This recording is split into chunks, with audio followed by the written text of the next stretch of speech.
Баткен облусунун аймагында кошуна өлкөлөр менен болгон чек араны кесип өткөн 5 ири дарыя бар. Аларды эки тарап бирдей пайдаланышат. Дарыя суусун жаңжалдарсыз пайдаланууда тарыхый документтерге, келишимдерге маани берилет.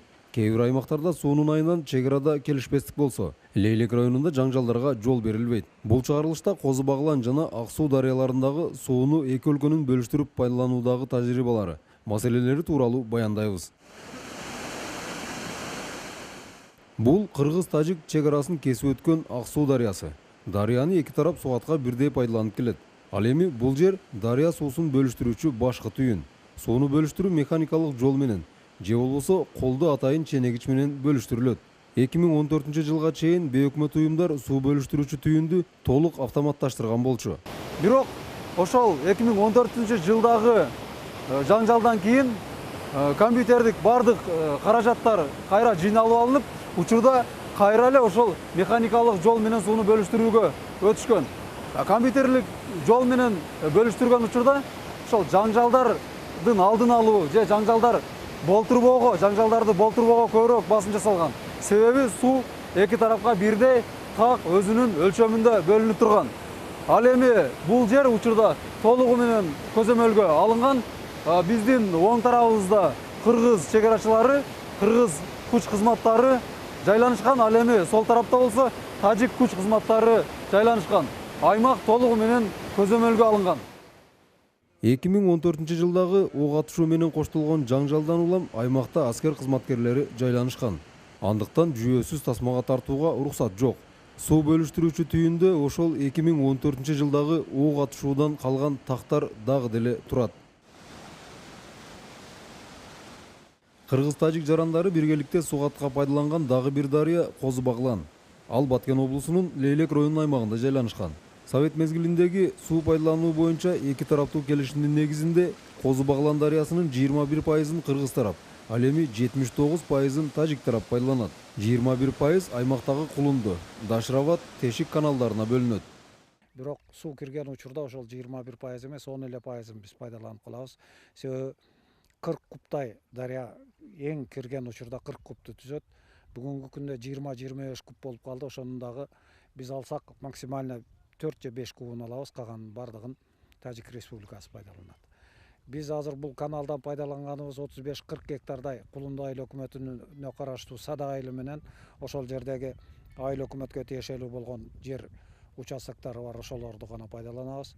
Бул Тажикабад айылынын үстүндөгү 25 гектар жерибиз, жана бир 7-8 гектар жер Селкен айылынын үстүндөгү жер, анан кийин 8,5 гектар Сада менен Ленин айылынын ортосундагы өрүк бактар. Андан башкасы мына жогоруда айтып кеткен Сада айылынын тургундары, жашоочулары гана пайдаланат. Лейлек район Тажикстан менен чектешкен аймагында суу талашуудан жаңжал чыккан учурлар дээрлик катталбайт. Себеби Совет доорунан бери калыптанып калган ынтымак, келишим бар. Союз учурундагы келишимди сактайбыз дагы, анын негизинде биздин арка насостук каскадыбызга Тажик Республикасынын электр энергиясы менен, анан кийин ал жердеги сууду пайдалануу менен Бешкент жаңы жер айыл өкмөттөрүнүн жерлерин жасалма жол менен сугарууну пайдаланып атабыз. Ошол себептен биздин районубуздун аймагында анчалык суу талаштан келип чыккан чыр чатактар жок. Келишимдин негизинде тажик тараптагы, кыргыз тараптагы ошону сактоо менен жашоо өткөрүп келатабыз. Бул Лейлек райондук суу чарба башкармалыгынын Козу Баглан дарыясындагы башкы суу бөлүштүрүүчү түйүнү. Бир нече жыл мурда бул жер атайын долбоор менен курулган. Бул суу бөлүүчү забор илгери мынандай конструкциялар жок болгондуктан биз дайыма бул жерге сепай басып, тал теректерди басып, анан кийин бир күн, 2 күн өткөндөн кийин кайра алып кетип, Кулунду каналга суу чыкпай калып, элдерге суу жеткире албай кыйналчу элек. Акыркы жылдары ушу проект менен мынандай жакшы конструкциялар курулган. Азыркы күндө бизде мына 2 затвордун аркалуу биздин каналга бирдей суу кирип турат. Ошо 2 затвор аркылуу бул сууду дайыма регулировка кылып турат. Лейлек райондук суу чарба башкармасынын балансындагы нерсе. Анан мына жердеги затворубуз, бул жерде основной ошо жактан кирген сууларды негизинен таш агып чыгуу үчүн постоянно астында 30-40 сантиметр жер ачык калат дагы. Кирген суулар биздин Кулунду каналыга өтүп кетпестен ушу сброс аркылуу Тажикстан каналыга өтүп, ушу дарыяга түшүп кошулуп турат. Учурда сыйымдуулугу 4 куб сууга ылайыкташкан Кулунду каналын чоңойтуу демилгеси да айтылууда. Анда аймакта бош жаткан 100 гектар дың жерлер ачылып, Лейлек районунун айыл чарба тармагы кирешелүү болот. Ал эми мындан кошуна Тажикстанга суу таңкыстыгы жаралбайт. Тескерисинче айыл чарба продукцияларын Кыргызстандан арзан баада сатып алууга шарт болот. Жанагы 21% суу тасма суу бөлүмү азыр Кулунду каналы менен агат.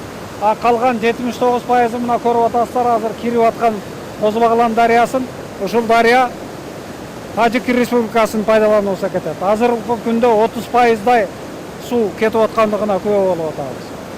Суудун кирип аткан учуру, бирок келечекте Кыргыз жерин дагы өздөштүрүүнү кааласак, Кулунду каналын экинчи өмүр берүү керек, бул каналды өстүрүү керек, чоңойтуу керек, дагы кайра кошумча дың жерлерди өздөштүрүүчүбүз зарыл. Кулунду каналынан Максат айылына да суу барат. Айыл Тажикстанга жанаша жайгашкан. Бирок суу барган түтүктүн сыйымдуулугу аз. Андыктан айылга сугат суу толук жетпейт.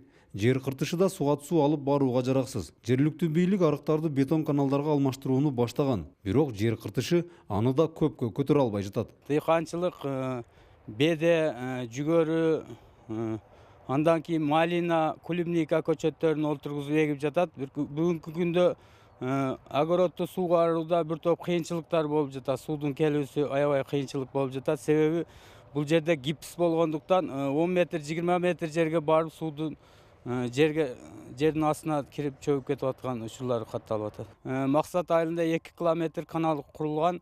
Бүгүнкү күндө 15-20 метри чөгүп кетип, жараксыз абалда турат. Айыл өкмөт тарабынан 60 000 сом акча каралып, техникалардын жетишсиздигинен бүгүнкү күндө жумуш жасалбай турат. Эки өлкөнүн чек арасын кесип өткөн дарыя сууларын сарамжалдуу пайдалануу үчүн жергиликтүү бийлик суу сактагыч куруусун ушунайтууда. Эгерде бул долбоор ишке ашса, анда эки өлкөнүн сугат тармагында чоң өзгөрүү болот. Сугат суусу үнөмдүү пайдаланып, суунун кору көп жылдарга жетээрлик болот.